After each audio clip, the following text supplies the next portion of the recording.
Good morning. Good morning. It's always good to come and worship and sing songs of praise with you and enjoy the fellowship and everything. It's always hard to close the visitation time down because I want to keep visiting and enjoying everybody, but I appreciate you guys and all you do. So I'm going to be starting a new series this week in 1 Peter. We're going to go through 1 Peter, and but I got thinking about it as I was reading through the book of 1 Peter that I kind of felt like we need to know who Peter is. And you know, he was an apostle, and you know that Peter was first called Simon, and you know that he was the one that betrayed Jesus in the end, that he was the one that said or denied that he knew Jesus. All of these things, but to kind of get an idea of this author. You've probably thought about this before, but whenever you meet someone and you talk to them, you only get a glimpse of their life. But if you've grown up with them, if you've known them all of your life, then the things that you hear and say, you have a context, something to go from, something to understand what they're saying based on what you know of them.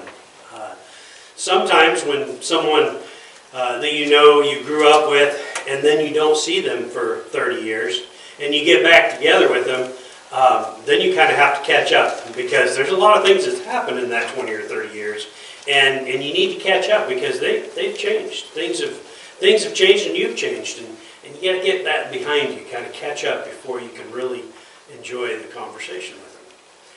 When we talk about 1 Peter, the author, of course, being Peter, there's a couple of things that you need to know about him. First of all, he was a fisherman. Being a fisherman, he probably wasn't well educated. He probably knew the basics of religion, the Jewish principles that they had to learn. They had a kind of a criteria that when you reach this age you need to know these things, and he probably did that. But as far as going on for further education, he probably didn't have any additional education. Some even question whether or not he could read or write. I don't know that, and neither does anyone else, but the suspicion is that he had somebody that actually wrote for them. Some say a guy named Simeon, and another theory is that it was John Mark, who also wrote the book of Mark. There are different theories as to who might have actually penned it for him. We also saw that with Paul. Paul had other people that would actually pen for him, not because he couldn't, not because he didn't know how, maybe because he couldn't for eyesight or whatever other reason might have been. But we see that sometimes there are someone that would co-write for these people. But Simon Peter was probably not a well-educated man. He was a fisherman. The suspicion is that he probably lost his father at a young age. Andrew and Simon actually fished together, his brother Andrew, and they were fishing alongside of James and John, the sons of Zebedee.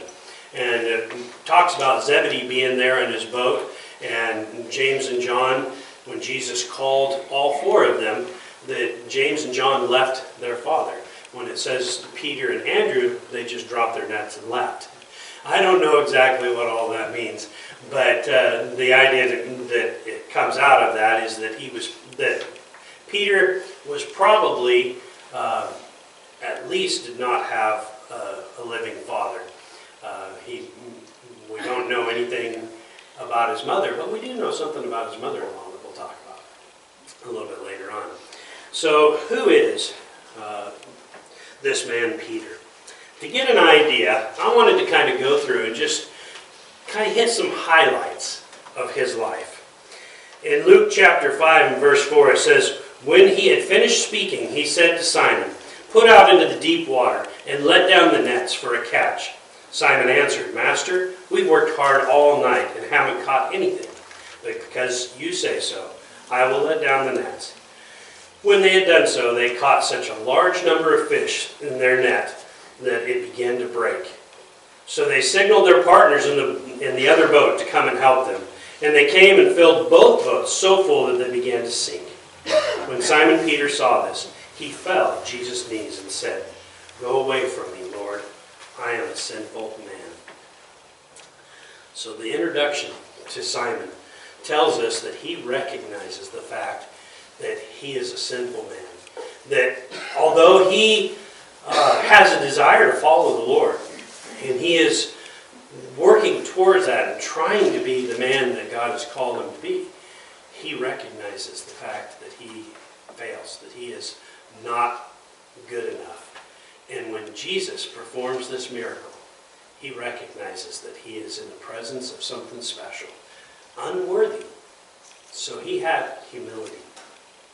But humility wasn't the only thing he had. In Matthew chapter 4 and verse 18, it says, As Jesus was walking beside the Sea of Galilee, he saw two brothers, Simon, called Peter, and his brother Andrew, and they were casting a net into the lake, for they were fishermen. He said to them, Come, follow me. And Jesus said, And I will send you out to fish for people, or to make you fishers of men. At once they left their nets and followed him. So not only is he humble, but he is also obedient. He is ready and willing to do God's calling. As Jesus calls him, he leaves behind everything and goes with him. In John chapter 1 and verse 42 it says, And he brought him to Jesus, and Jesus looked at him and said, You are Simon, son of John. You will be called Cephas, which when translated is Peter. Jesus recognized something in Peter, because his name, Peter, that he gives him, means rock, solid place, hard. And some might say that he was hard-headed. Simon himself probably would have said that he was hard-headed. But he was a rock. He was solid. And Jesus said that I want you to be called Peter. You shall be called Peter. Kind of a funny little side note that I'd never known before until I started doing this study, that Jesus never did actually call him Peter. He always referred to him as Simon. But in this instance, he gave him the name Peter. In Matthew chapter 8 and verse 14, it says, When Jesus came into Peter's house, he saw Peter's mother-in-law lying on the bed with a fever. Now you remember this story, that Peter is probably visiting the hometown, and as he comes through town with Jesus and all of the other disciples, they go into the house. And Jesus, recognizing that she has a fever, goes in, and he lays her hand on her, heals her, and she immediately gets up and begins to serve them. And I can just imagine everybody, the other disciples and maybe her daughter and son-in-law saying, Oh, no, you just got better, sit back down. No, I feel great. The miracle that happened was not a progressive healing like we would experience, but an immediate. A healing that was so immediate that, can you imagine Peter and his feelings at this point, recognizing that Jesus has this power to heal? In Matthew chapter 14 and verse 28, it says, Lord, if it is you, Peter replied, tell me to come out onto the water. You remember this story? The disciples are rowing across the river, or the lake, and the storm comes up and they're hindered. And as they're battling against it and they're working, all of a sudden they see a ghost. At least they thought it was a ghost. And they call out, and Jesus says, it's okay. Don't be afraid. It's just me. And somebody says, that's Jesus. And Peter says, no, can't be. But he thinks, maybe, Jesus, if that's you, call me out on the water. and he steps out onto the water. Now, just think about that for a minute. He's questioning whether it's Jesus or not. What gave him the courage to step out of that boat? What gave him the courage to even ask Jesus, if it's really you, call me out to you? Do you see anything about Peter here? I think he was a brave man, and he was a front runner. He was one that was willing to step out and be a leader. So we see something else about Peter here. In Matthew chapter 15 and verse 15, Peter said, explain that parable to us. He not only was listening and hearing Jesus teach, but whenever there came a problem in his mind, he's like, I don't get it. Will you explain that to me? Will you help me with this? He wasn't so prideful that he wasn't willing to learn. He was a willing learner. He was somebody that, as they went, was willing to say, I don't know that. I don't understand that. Can you help me with that? Can you bring me along with you? And he was a willing learner. In Matthew 15, in Matthew 16 and verse 16, it says, Simon Peter answered.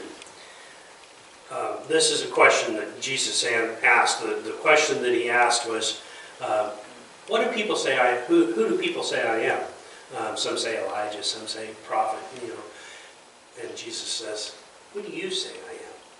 Now he's speaking to the disciples, but it's Peter that answers. And the answer that he gives is, you are the Messiah, the Son of the living God. Jesus replied, blessed are you, Simon, son of Jonah, for this was not revealed to you by flesh and blood, but by the Father in heaven. And I tell you that you are Peter, and on this rock I will build my church, and the gates of Hades will not overcome it. I will give you the keys of the kingdom of heaven. Whatever you bind on earth will be bound in heaven, and whatever you loose on earth will be loosed in heaven. In response to Peter's forthcoming and declaration, and Jesus says, that didn't come from you. That was God.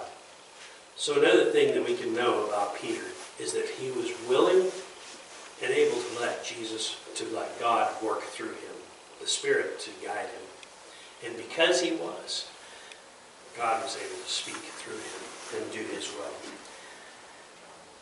One little note there.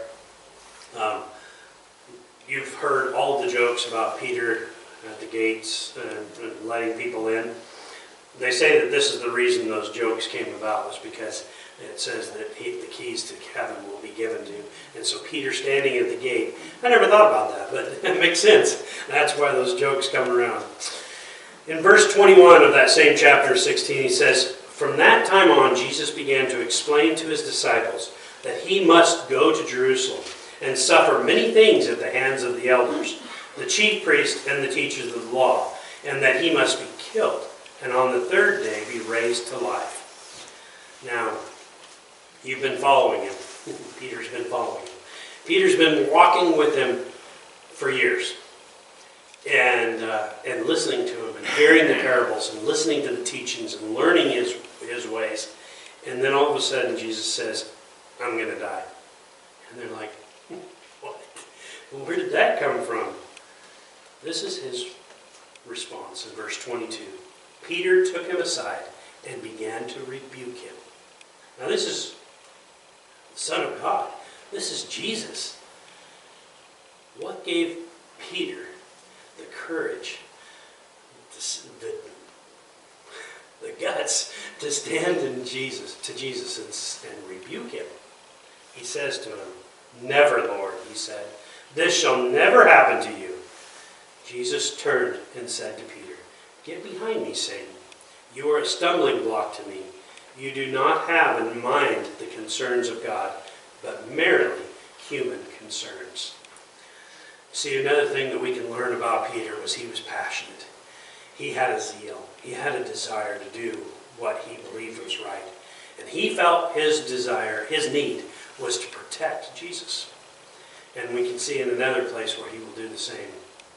But his desire was to be the protector of this Messiah that has come. The one that's going to deliver the world. And when he says, I'm going to die, I'm going to be persecuted, I'm going to die, he said, never. I will not let it happen. You can see a little bit of Peter's spirit and his desire there. In Matthew chapter 17 and verse 1 it says, after 6 days Jesus took with him Peter, James, and John, the brother of James, and led them up to a high mountain by themselves. So remember, he has 12 disciples, not to mention he has 12 apostles, not to mention a lot of disciples. And who did he choose? Peter, James, and John, to go up onto that mountain with him. And as you remember, Jesus is standing there and he's talking to Elijah and Moses, and they're conversing, and Peter and James and John are standing watching from a distance. And then Peter says something. You remember what he says? He says, Lord, it is good that you guys are here together. Shall we build a place for you? Shall we get together and build some structure, one for you and one for Moses and one for Elijah, so that everyone can have their own place? And all of a sudden, they're gone. They disappear. And Jesus comes back to them, and he says to them,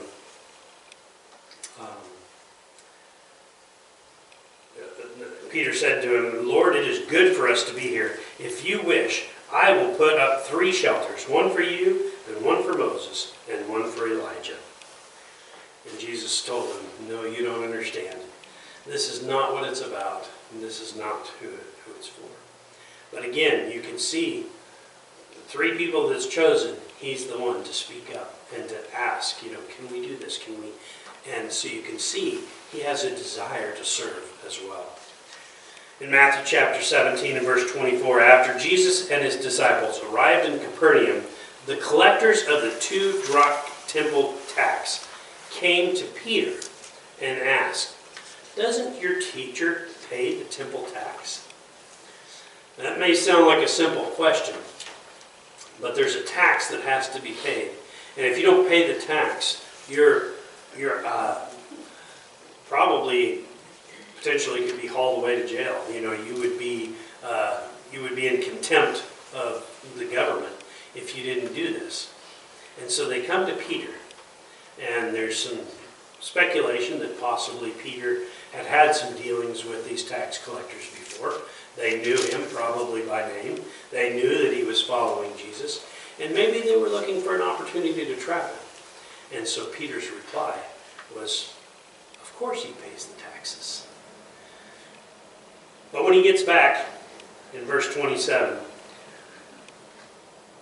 Jesus says to him, and he reminds him, he starts off by, Peter didn't say a word, but Jesus says to him, Peter, do you think we should pay our taxes? And Peter's like, I'm thinking to myself, he must have been spying on me. Somebody must have told him that I was talking with the tax collector. Somebody must have said something. But of course we know that Jesus knows all things. And he says, I am a child of God. Now, do the king's children pay taxes? Well, no, they don't. So, should I be paying taxes? Well, no, you don't need to.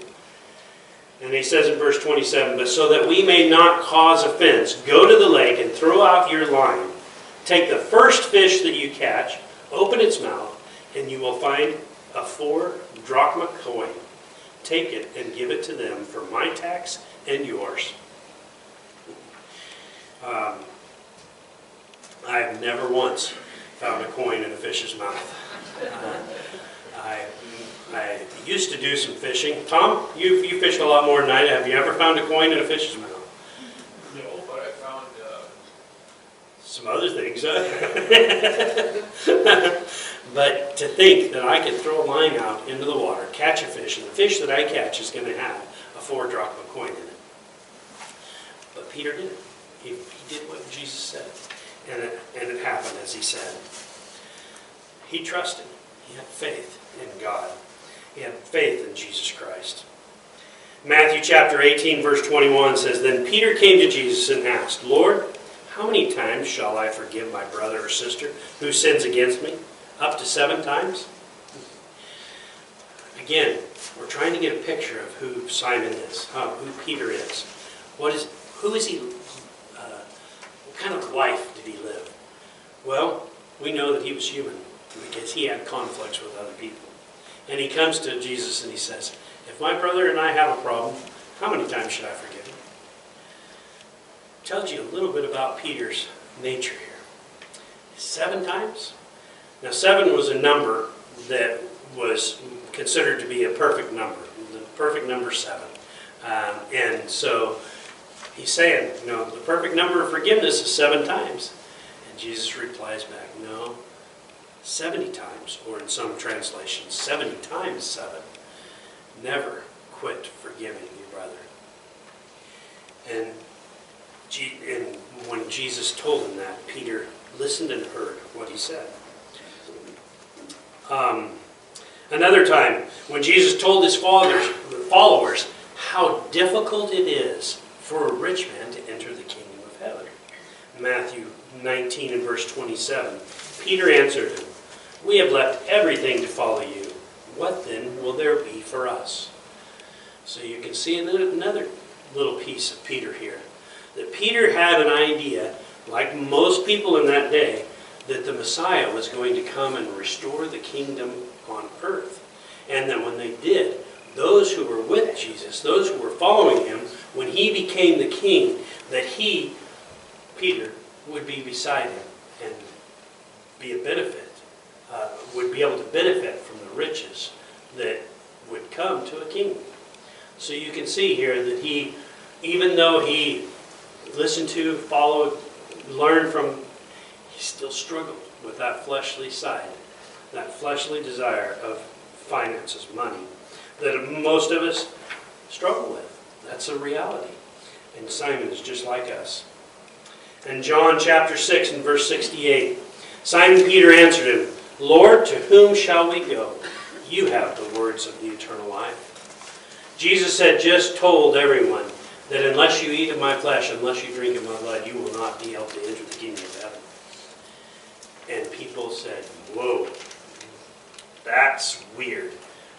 I can't do this, I'm leaving. That's just too weird. And they left. And Jesus turned to everyone, all of the ones that were left, his disciples. And he says to them, are you going to leave as well? And Simon Peter's answer tells you a little bit about him. He says, where would we go? Who else has the answers that you have? You're the only one. He knew, he understood that Jesus was the one that had the answers that they needed. In John chapter 13 and verse 6, Jesus came to Simon Peter, who said to him, Lord, are you going to wash my feet?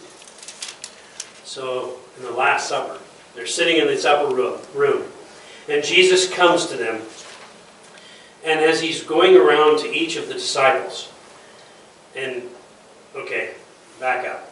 So, when you came into a meal with people, someone would wash your feet, or you would wash your own feet as you came in. In this instance, there was no one to wash the feet. And so Jesus, the Messiah, takes off his outer garment, and he bends down to their feet, and he begins to wash them. Now, before this happened, in my mind, I hear them talking and chatting, and they're carrying on and talking about what's coming. They're about to eat the Sabbath, eat the Passover meal, and they're all sitting there and they're enjoying the conversation, and then all of a sudden, somebody picks up out of the corner of their eye, Jesus picking up the bowl of water and putting a towel around his waist, and walking over to the first disciple that was sitting down, and he begins to wash his feet. And I can imagine very quickly that hush that came over the crowd as the disciples see him bending down and washing their feet. And each one of them, I can imagine imagine with tears flowing down their faces, watch as Jesus washes their feet. And it gets to Peter, and Peter says, "Are you going to wash my feet?" "No, you're not." And Jesus says that if I do not wash your feet, you cannot be with me. And Peter answers back, "Well, if you're going to wash my feet, then wash my hands and my face too." And Jesus says, "No, you're clean, but I need to wash your feet." So you can see again, Peter is all in. Peter has this, when he is committed, it's everything. If you're going to wash my feet, you're going to wash my hand and my face too. And he is all in. Again, in Matthew chapter 26, Jesus is telling them about his upcoming crucifixion. And as he tells them about that, Peter's reply is, "Even if all fall away on account of you, I never will." And you remember Jesus' reply? "Oh, yes, you will. Before the rooster crows, you will deny me 3 times. "No, never. I would never do that. Not on your life." And then we'll see in a little bit what happens. He said in verse 35, "Even if I have to die with you, I will never disown you." And all of the other disciples said the same thing. So now they leave the upper room and they go out into the Garden of Gethsemane. And as they walk into the Garden of Gethsemane, he tells the disciples to stay here. But he takes 3 with him. You want to guess who it was?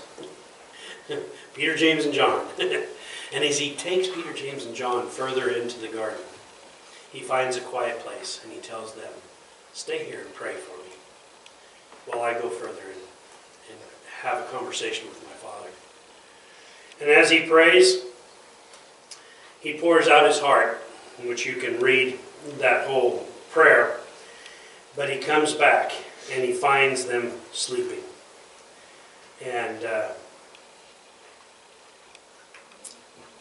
he says to him, "Couldn't you men keep watch with me for just 1 hour?" he asked Simon Peter.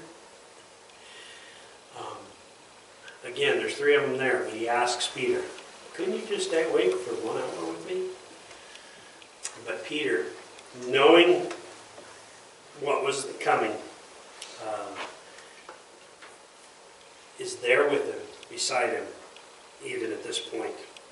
In John chapter 18, in verse 10, we see what happens. Then Simon Peter, okay, so the men from the Sanhedrin come to take Jesus in for questioning. And when they show up, they come with swords. And they come at night. 2 very important parts. They didn't want a crowd around because they knew that they would have a revolt on their hands. So they come at night, and they come with swords in case they run into any trouble. So they come with an armed guard, and they come to take Jesus. And when they do, Simon Peter, who had a sword, drew it and struck the high priest's servant, cutting off his right ear. The servant's name was Malchus. Now, the story goes that Jesus says, "Put your sword away."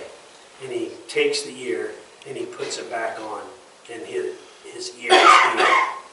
Now, again, you can see the nature of Peter.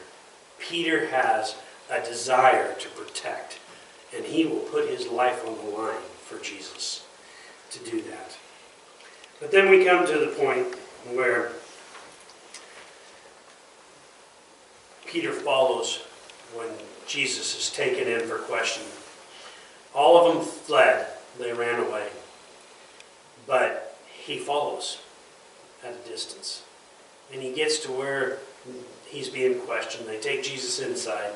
Peter moseys up to the fire where the other guards and people are waiting. and he's listening. He's trying to see what's happening. He's trying to determine a time when maybe he might have to jump in and do something. And as he's sitting around the fire, he's trying to keep close, but yet keep separate. And as he's asked by 3 different people 3 different times, aren't you the one? Aren't you with Jesus? Aren't you one of his disciples?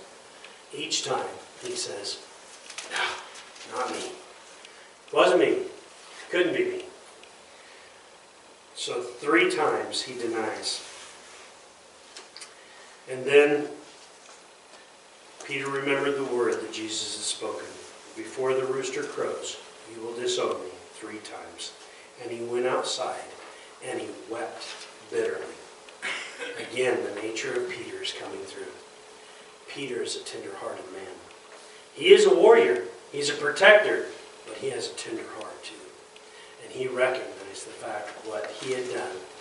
Denying Jesus was the very thing that Jesus had said. And he had said, I will never do it. And he had a tender heart. There was another time when Jesus was with a crowd of people, and this woman came up to him. Actually, first of all, a servant came up and said, hey, there's this guy, his daughter's dying, and he needs somebody to heal him. And Jesus says, I will go. And then all of a sudden someone touches his garment, and he feels the power leave him. And the crowd is around him, just crowding in around him. And Jesus says, who touched me? And this was Peter's response. He says, I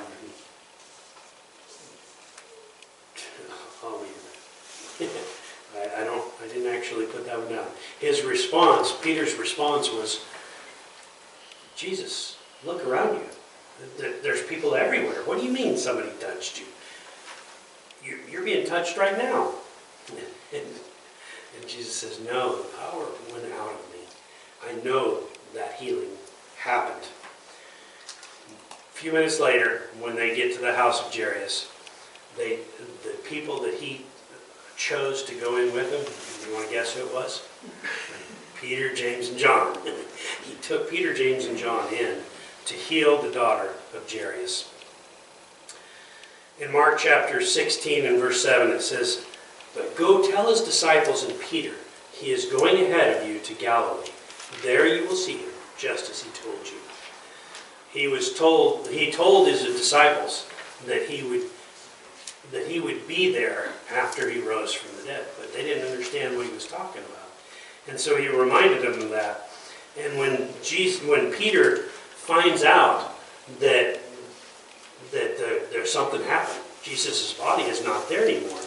It says in John chapter 20, verse 4, both were running, this is John and Peter, both were running, but the other disciple outran Peter and reached the tomb first. So we know that Peter wasn't a fast runner. That's another one. But what was very interesting is when he did arrive, what he does is he runs in ahead of the other disciple. So the other disciple beats him there, but he stops at the mouth of it, and he's looking in, he's peering in. I can imagine he's probably cautious. This is a setup. Somebody's going to jump me. Something's going to happen. I could see that happening. That would be me. I'm just real cautious. And then all of a sudden, Peter just comes and he just flies right in there. Doesn't even hesitate. And when he gets in there, he finds that Jesus' body is gone. Are you kind of getting to see Peter a little bit? You see a little bit about who Peter is? That he is a go-getter. He has a desire to serve, but yet at the same time, he has selfish desires like all of us do. He's human.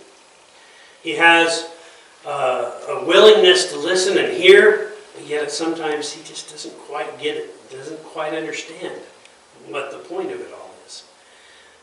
He has a servant's heart, a willingness to serve, but he also has the desire to be served and to be the head, the leader of it all.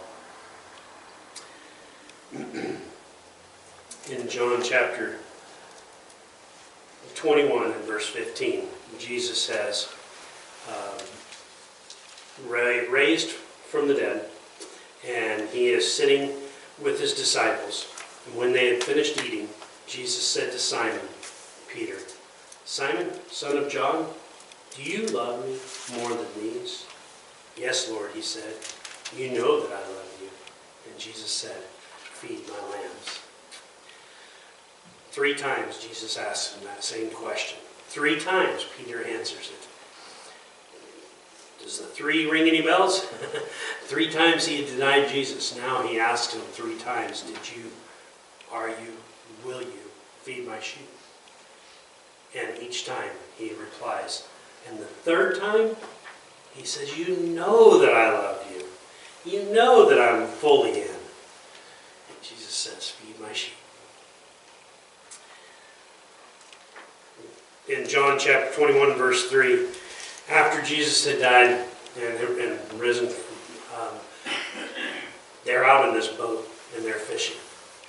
This might tell you a little bit about him too, because he returned back to what he was familiar with. He returned back to fishing. And he's out there fishing, and as he's out there fishing, and they haven't caught anything. But in verse 21, or in John 21, verse 3, it says, "I'm going out to fish," Simon Peter told them. And they said, "We will go with you." So they went out and got into the boat. But that night they caught nothing. But then, in the morning, there's somebody on the shore. And he yells out and he says, "Cast your net on the other side." And so they do. And they pull in so many fish that their boat begins to sink. And all of a sudden, it dawns on Peter, "I've seen this before. This is not the first time this has happened to me." And he becomes excited. And he realizes that it's Jesus.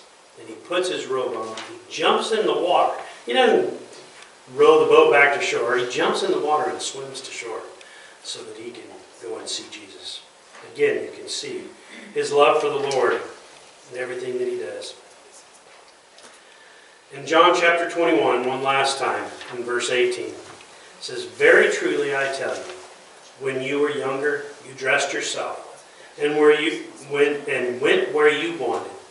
But when you are old, you will stretch out your hands, and someone else will dress you and lead you where you do not want to go."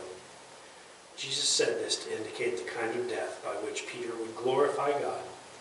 Then he said to him, "Follow me." Peter turned and saw that the disciple whom Jesus loved was following them. This was the one who had leaned back against Jesus at the supper and had said, "Lord, who is going to betray you?" When Peter saw him, he asked, "Lord, what about him?"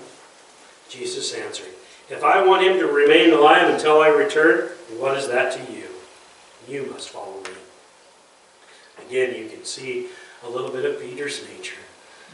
Even after he has experienced Jesus' death and resurrection, he's still a little bit holding on to that competition of, what about him? I'm going to die like this, but what about him? And Jesus says, "What is it to you? You need to just follow me."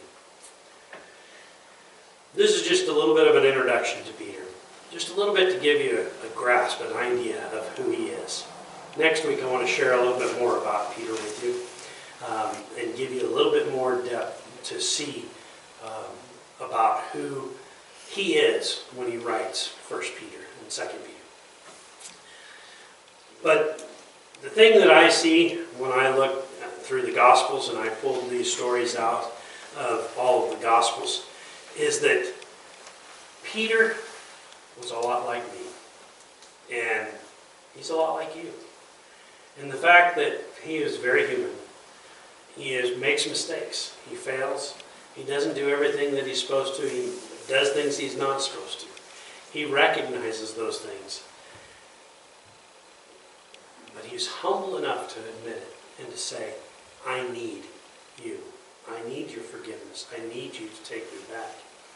And Jesus was willing. There was a second apostle, Judas. Judas betrayed Jesus as well. But Judas did not repent, did not come back, and died. what's the difference? To me, I really believe that if Judas had come back to Jesus, repented, asked for his forgiveness, I believe Jesus would have done that. But Peter had a willingness, a desire to have a right relationship with Jesus, to be in a relationship with him. And he knew the only way he could do that was to have that clean conscience. And so he continually came back to Jesus. That's the invitation that we have for you today, that Jesus has for you today, is he's calling you. The song we're about to sing, number 934, is softly and tenderly, Jesus is calling. That is the truth. Jesus is always calling. He's always inviting us in.